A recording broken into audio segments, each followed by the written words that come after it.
Chapter 748, Despair Ritual. Madam Magician confirmed Lumien's guess. Yes, the remains of Umbella, the goddess of harvest. The remains of the goddess of harvest? A Grade O sealed artifact. Contact should be possible and briefly usable. Lumien asked eagerly, what are the other two prerequisites, besides merging with the remnants of Umbella's umbilical cord? Magician laughed self-deprecatingly and said, I really shouldn't have told you this.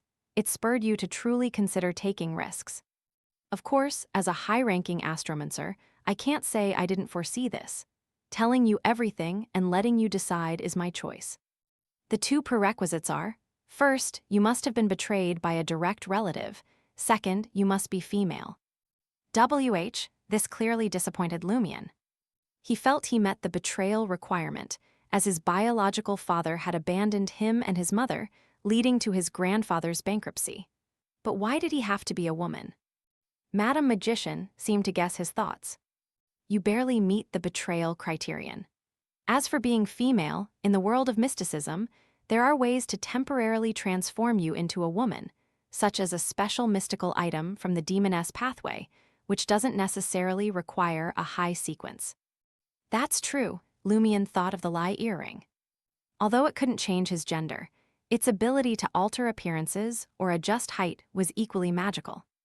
If such items existed, then surely there must be artifacts that could change one's gender, which, given Lumien's understanding of the demoness path, he believed to be almost certainly existent, albeit rare and special. Lumien's hope was rekindled about accessing Umbella's remains. That was a Grade O sealed artifact. Madam Magician, with a quirky expression, gave another reminder. If you truly consume Umbella's umbilical cord remnants and possess the bloodline of the Great Mother, you will forever be unable to approach Pride Armor. Your backstabbing of it would fade over time, but once you become a false Umbella, it will target you first and always, unless there's someone more special present who's worth targeting. Is this a manifestation of Pride Armor's hatred for the Earth pathway? In future battles, if I'm nearby, Franca and the others won't be able to use Pride Armor. However, between Pride Armor and a Grade O sealed artifact, any sane person knows which to choose, even if the latter is only for temporary use. Lumien nodded, indicating he understood. Madam Magician didn't continue the topic. The deal with the Eternal Blazing Sun Church can move forward. Let me know the agreed time and place for the transaction. That sealed artifact can't be transferred by you, it's too dangerous. Have the purifiers prepare to seal it on site, she will appear herself. All right. Lumien took this opportunity to relay other information he had gathered in the past few days. Hearing that the demon warlock Berman was influenced by Harrison from Resurrection Island, wanting to touch the mark of deep death, and the evil spirit he summoned and killed was suspected to be himself, Madam Magician turned her head towards Mr. Hanged Man. Lumien had previously heard from Madam Magician that the Tarot Club was already investigating Resurrection Island, specifically Mr. Hanged Man and Ma'am Hermit.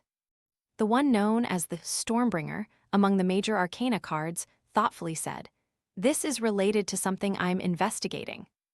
I can't reveal the specifics yet, but you should know Harrison is likely to appear in places closely linked to death, darkness, dusk, and decay. If you encounter someone of unknown origin in such scenarios, remember to tell me." Death, darkness, dusk, decay, truly someone from Resurrection Island. Lumien wasn't surprised by Mr. Hanged Man's hint. He was more concerned about whether Resurrection Island's resurrection was indeed a true resurrection. Madam Magician could read what he was pondering. I've said before, we aren't beyonders of the death pathway, so we don't fundamentally understand the situation on Resurrection Island, and it's difficult to have a precise view of their so-called resurrection. Maybe a direct encounter with Harrison or another islander will provide the insights you're seeking. The only thing I can say now is, think about Demon Warlock Berman. His condition had clearly worsened since Harrison led him to kill what seemed to be his own evil spirit. The inhabitants of Resurrection Island likely have issues. Heth, I was right last time when I said the ardent evil spirit might still be alive after the related ritual. Lumien fell silent. Upon returning to Trier, Lumion promptly made his way to 9 Rue Orsay and knocked on the door of room 702. "Why are you here again?" Franca opened the door with a look of disdain. He had left less than an hour ago. Fortunately, it was daytime. She hadn't been planning anything yet. What if she had been scared out of her wits? Lumion glanced at Jenna, who was curled up on the living room sofa with a book, propping herself up to look at him. He smiled at the 2 demonesses and said, "I've managed to obtain the potion formula of the Demoness of Despair." Ah, Franca looked puzzled. Hadn't he just acquired the iron-blooded night potion formula? Or had he accomplished something significant in the few minutes since he left? Jenna was equally baffled, thinking Lumion was joking at first. Despair was a sequence 4 potion formula that contained the method humans used to pry open the gates to godhood. How could it be obtained so easily? In a flash of thought, Franca and Jenna asked in unison, "Did you go to the Blue Avenger? Have you finished exploring the Blue Avenger?"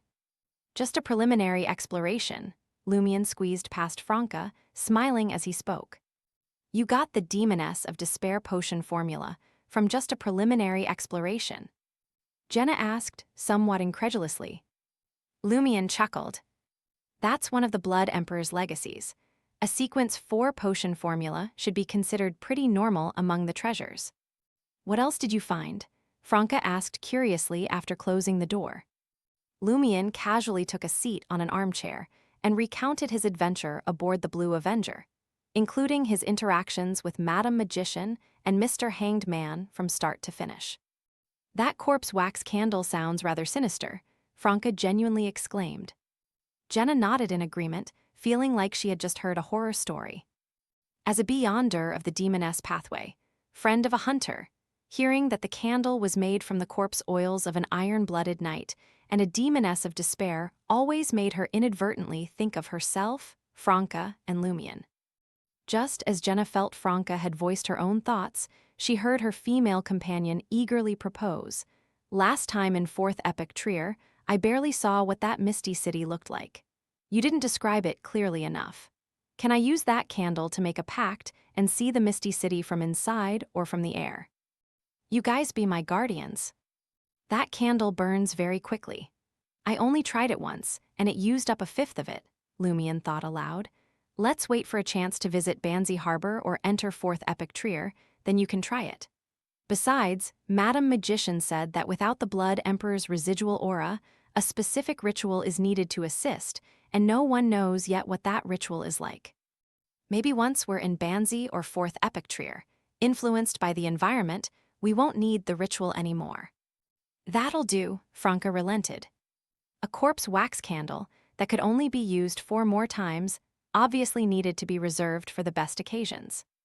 Franca turned to Lumion. Franca, brimming with enthusiasm, said to Lumion, "Let's see the Demoness of Despair's potion formula." "What's my reward?" Lumion joked. Franca clicked her tongue. "I'll keep an eye out at the Demoness sect for any mystical items that can change gender and give it to you for free." With that, Franca's smile grew even brighter, her eyes sparkling. "I really look forward to that day." Jenna imagined it for a moment and found herself also a bit excited.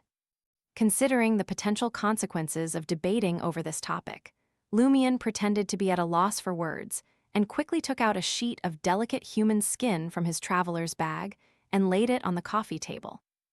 The 3 only glanced at the potion formula before swiftly moving away, taking a moment before returning to continue.